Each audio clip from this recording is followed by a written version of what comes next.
मुख्तार अंसारी ने कहा, यूपी में मेरी जान को खतरा है। यूपी सरकार ने कहा, सुप्रीम कोर्ट को गुमराह कर रहा है मुख्तार, उसे तुरंत यूपी वापस भेजा जाए।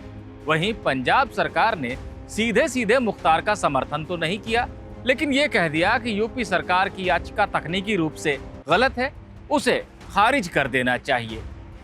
मुख्तार अंसारी को पंजाब से यूपी भेजने को लेकर सुप्रीम कोर्ट में चल रही आज की सुनवाई का लबो-लुआब यही है। पूरे मामले में क्या क्या हुआ और क्यों ये सुनवाई कल भी जारी रहेगी, कायदा कानून का ये वीडियो इसी पर। सबसे पहले बहुत संक्षेप में समझ लेते हैं कि मामला आखिर है क्या। मुख्तार अंसारी यूपी का बाहुबली नेता और विधायक, जिस पे 1 दर्जन से ज्यादा संगीन अपराध के मुकदमे लंबित हैं यूपी में, उसे जनवरी 2019 में पंजाब पुलिस अपने पास दर्ज एक मामले का हवाला देते हुए पंजाब ले गई थी। तब से अब तक वो वहां की रोपड़ जेल में है।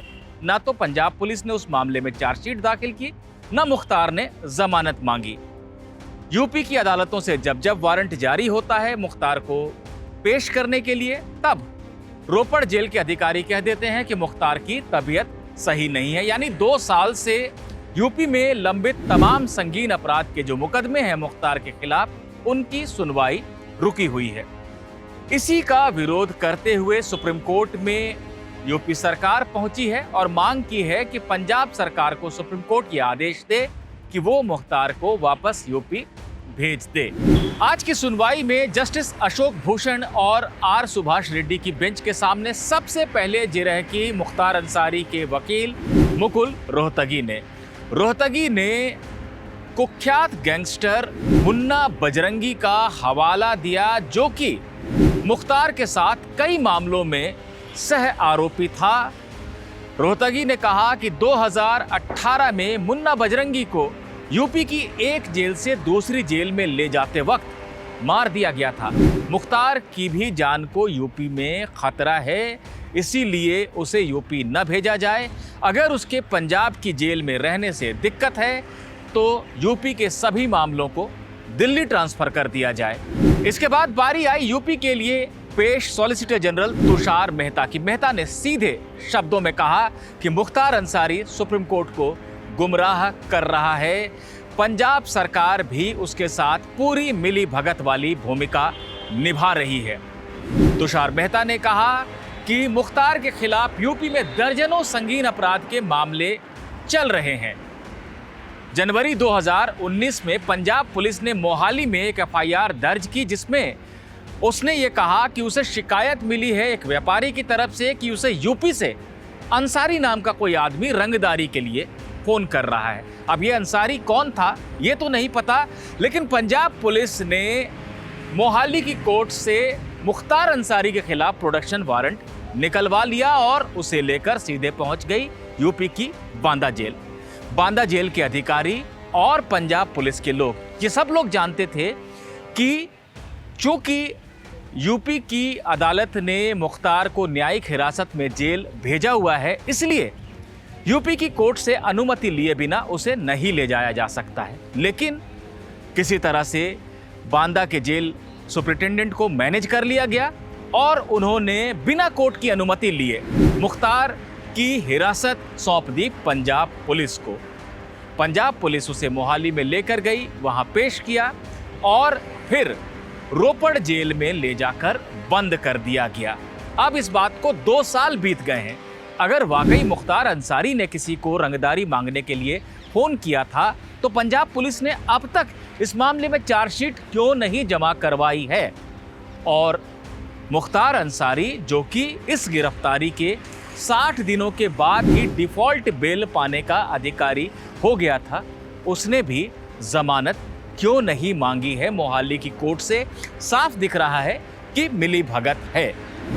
यूपी की अदालतों ने कई बार वारंट भेजे, तब रोपड़ के जेल सुपरिटेंडेंट ने कह दिया कि मुख्तार का स्वास्थ्य सही नहीं है, वो नहीं आ सकता। और उस दौरान दिल्ली की अदालत में अगर कोई पेशी थी तो उसमें मुख्तार पेश हो गया। ये भी दिखाता है कि जानबूझकर यूपी से जारी वारंट पर अमल नहीं करवाया जा रहा है। तुषार मेहता ने यह भी कहा कि जब बताया गया है कि मुख्तार का स्वास्थ्य नहीं है सही, तब जेल के डॉक्टरों ने क्या क्या लिखा वो भी अपने आप में अजीबोगरीब बात है। कभी ये लिख दिया गया कि मुख्तार का गला खराब है, कभी लिखा गया कि सीने में दर्द है। मामूली से मामूली बातों का हवाला देकर मुख्तार को यूपी की तरफ से जारी वारंट का अमल करते हुए पेश नहीं होने दिया जा रहा है। यह सीधे सीधे न्यायिक प्रक्रिया का मजाक बनाया जा रहा है। इसलिए सुप्रीम कोर्ट अपनी विशेष शक्ति का इस्तेमाल करे और मुख्तार को यूपी भेज दे पंजाब से वापस। और मोहाली में जो मामला दर्ज किया गया था, जो मुकदमा दर्ज किया गया था, उसे भी यूपी ट्रांसफर कर दे। आज की सुनवाई के अंत में पंजाब सरकार के वकील दुष्यंत दवे ने जिरह करनी शुरू की। दवे ने कहा कि पंजाब सरकार की दिलचस्पी किसी भी अपराधी को बचाने में नहीं है, हमारी किसी अपराधी से कोई सहानुभूति नहीं है, लेकिन यूपी सरकार की याचिका तकनीकी रूप से गलत है, उस पर सुनवाई नहीं होनी चाहिए। दवे ने यह भी कहा कि मुख्तार अगर पंजाब की जेल में है तो वहां की कोर्ट के आदेश से है, इसका पंजाब सरकार से कोई लेना देना नहीं है। यूपी सरकार गलत आरोप लगा रही है पंजाब सरकार पर कि वो किसी अपराधी को बचा रही है। बहरहाल ये सुनवाई आज अधूरी रह गई क्योंकि कोर्ट नंबर 7 जहां की ये सुनवाई चल रही थी, उसके लिए जारी आज की लिस्ट के मुताबिक जजों को दोपहर 1 बजे तक ही बैठना था। 1 बजे का समय पूरा हो गया और कोर्ट उठ गई। उठने से पहले बेंच के अध्यक्ष जस्टिस अशोक भूषण ने कहा कि इस मामले पर सुनवाई कल भी जारी रहेगी। कल हो सकता है कि सुप्रीम कोर्ट मामले में विस्तृत सुनवाई के बाद आदेश को सुरक्षित रख ले, या ये भी हो सकता है कि कोर्ट कल ही ये तय कर दे कि मुख्तार को पंजाब से यूपी भेजा जाएगा या नहीं, और उसके खिलाफ लंबित तमाम मुकदमे जो हैं उनकी सुनवाई कहां पर होगी।